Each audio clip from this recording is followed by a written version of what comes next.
It is exactly 9:23 a.m. This is News and Views with me, Julie Ali. My guest is attorney Yusha Tayyib. And earlier on, we heard his voice, but that was a clip from a previous interview.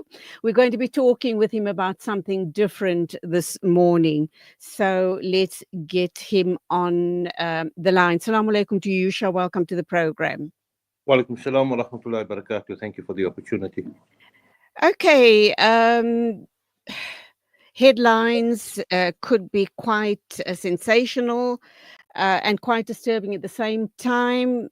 What we're going to be talking today is a headline suggesting that foreign nationals in Joburg are being targeted by an ISIS-affiliated extortion network.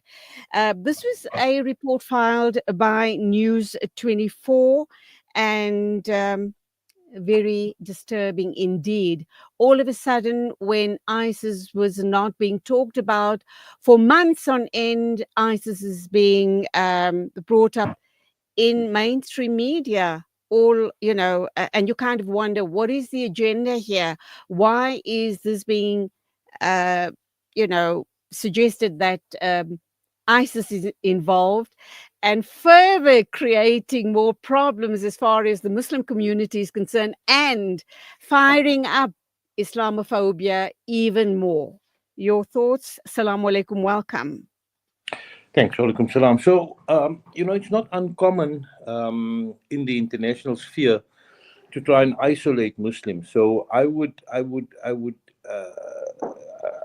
hesitate to say that the anti-Muslim media in this country is part of that international global agenda to isolate Muslims as terrorists somehow, to isolate us. But and using this sensationalist trajectory of ISIS and the like. So you have, as I understand it, in this particular matter, one investigating officer, a policeman, who's deposed to an affidavit on behalf of an Ethiopian national who was kidnapped. And the suggestion here is that because he's a foreign national, all foreign nationals are subjected to the Sharia court. So it's just a very broad generalization which fits into the narrative internationally. And so there's no reason why South African media outlets shouldn't follow their international counterparts in this oppression. But it's certainly sensationalist. I haven't seen the investigating officer's affidavit. But I read the summaries of it in the media. The extent of it, it appears to me to be that this Ethiopian national has indicated that he was subjected to some sort of ruling by a Sharia court. There's no issue about being subjected to a Sharia court. We subject ourselves to it all the time. Clients do so, South Africans do so, other people do so. It's the first choice of law that we should be subjecting ourselves to anyway. So there's no issue there. Where the ISIS leaning comes from, I don't know. So I'd need that actual affidavit to see how and why. But it seems to me that every time there's a Muslim issue, the minute they throw ISIS in, it's to create this terror and fear and to isolate us, sensationally. Okay. I think we, as Muslim media and our advocacy groups like MRN, etc., need to obviously put out a statement to correct that false narrative regarding this very Islamophobic headline. And then you kind of also question media or News 24 for such sensationalism. But that being said, I have a comment here which I'd like to share with you, and then we can further our discussion.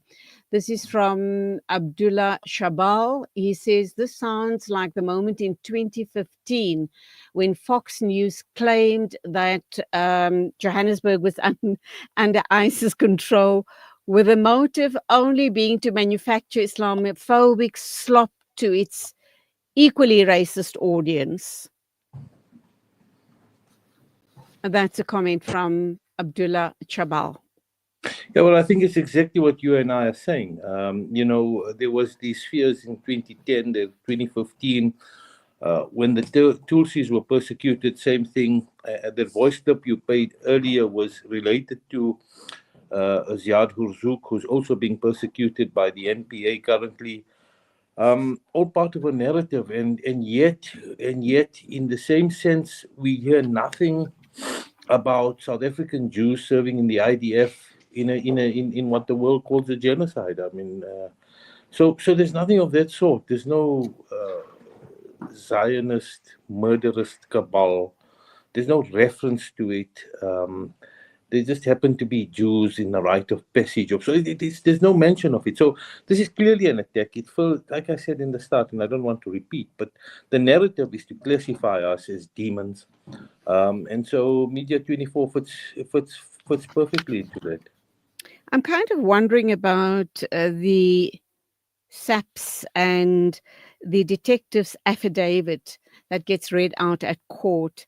And according to him, it is suggested that foreign nationals in Johannesburg are being targeted, especially those who refuse to pay extortion fees, by shooting at vehicles and torching businesses, as revealed by this police detective. To me, it sounds like pure criminality. And we Yeah. know that, Are you we know. are you reading Carry from on. the actual affidavit, or are you reading No, the no, no, media no. stuff? The media stuff. Yeah. So I tried to get the affidavit, but I wasn't. So it seems like this Ethiopian may look. He said what he had to say. Anybody can say what they want to say in an affidavit. But the right to cross-examine it and its content still remains. So what they've done is they've taken a version, and they've publicized it, but they haven't allowed the cross-examination of that version, the tested version of that affidavit, to be presented, which must be done in any proceeding. So, because you need to hear all sides, we need to hear the version against the investigating officer. So, I mean, whilst I looked for this affidavit and I didn't have access to it, we don't have the tested version of this investigating officer. And similarly, if I refer you back to the Ziad Hurzouk matter, in which I was intimately involved, in which I have copies of affidavits, in which I have copies of the recording of the transcript of the investigating officer, he was torn apart on his version. And again, referencing that matter to ISIS and Al Qaeda. So this appears to be the narrative throughout. So what this investigating officer says still needs to be tested, still needs to be cross-examined. And so it's his version that they're sensationalizing, and putting the hint of ISIS. I'm surprised they haven't used Al Qaeda here. But anyway, be that as it may, it may come later. But that's the slant that they want. When that version gets tested, and again, like I say, it appears to be one Ethiopian foreign national who gives a version, and they use the word foreign nationals.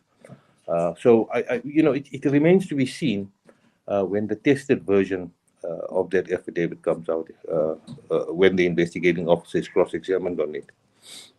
What's very worrying about all of this, with such a sensationalist headline, is can you imagine if something like this goes viral on social media, and lots of us lay people, in our haste to be the first one to break sensational news, start forwarding on, and it goes absolutely viral, and the damage it causes, and those misconceptions of Muslims and Islam it creates. As it is, we're not viewed by the Western world. We're viewed with much suspicion by the Western world, and the damage something like this goes on to cause. Yeah. I mean, I can't agree with you more. Very irresponsible. But then we've been victims for a long time, so we know how to play this. But I mean, more people are waking up to this reality. So inshallah, they're not fooled by what the headlines say, and maybe a more discerning public will ask a question or two, I hope. But certainly irresponsible. I agree with you. We hope so. I hope you will indulge me. You mentioned these two names, and for a long while, I've always wondered about the Tulsi twins. I mean, that was quite a sensational story, and we do know you were involved. And at one point, a couple of years ago, um, we were told that,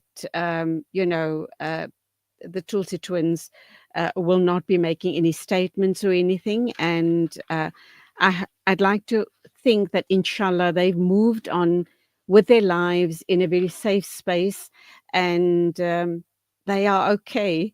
Can you confirm that? You don't have to give details if you're not allowed, No, if you believe that Alhamdulillah, you're going to Alhamdulillah. compromise. I met them yesterday. I spent 15, 30 minutes with them yesterday. Alhamdulillah, they are well.